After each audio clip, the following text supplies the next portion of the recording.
The Black Death killed up to 200 million people in the 14th century. That's more than the number of people in many countries today. This unseen power spread across huge areas, showing us that people are very much connected to nature. Tiny living things like bacteria and viruses have always traveled with us. Sometimes they don't cause harm, and sometimes they change the world. Diseases have brought down powerful kingdoms, changed how money works, and rebuilt societies. When plagues hit, everything goes crazy.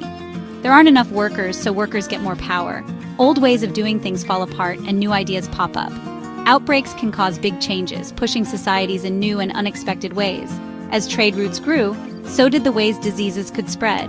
An illness in a small village could become a huge problem worldwide in just a few months. This has happened again and again throughout history. The more we connect, the more easily we can be hurt by these unseen forces.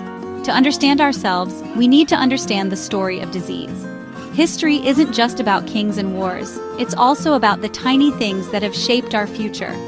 The story of widespread diseases is the story of people themselves. These tiny living things have shaped our past and will keep shaping our future. The world of tiny living things is just as much a part of our history as any kingdom or invention.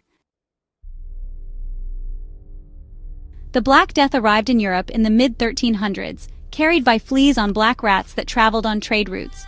The disease spread fast, taking over cities and wiping out whole villages. People didn't know about germs, so they blamed bad air, the stars, or God's anger. Doctors couldn't do anything. Burying many people in one big grave became normal.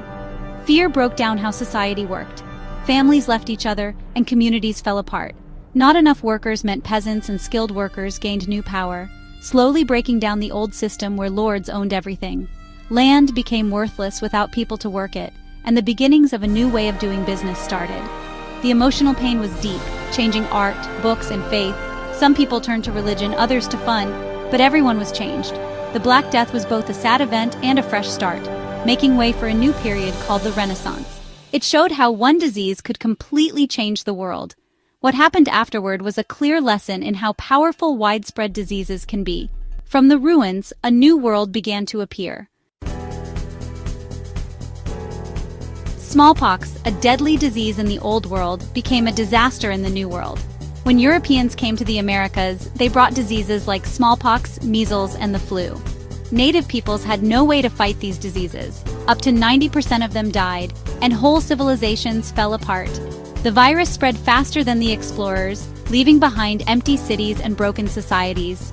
European takeover became much easier, as disease did what weapons couldn't.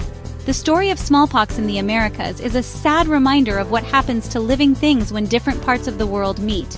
Disease, even more than any army, changed the future of continents.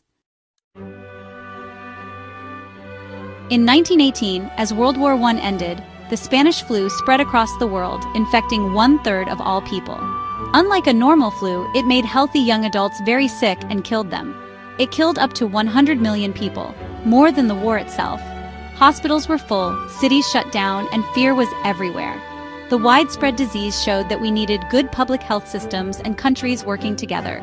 It pushed for more medical research, leading to the first flu shots. People forgot about it, but the lesson stayed.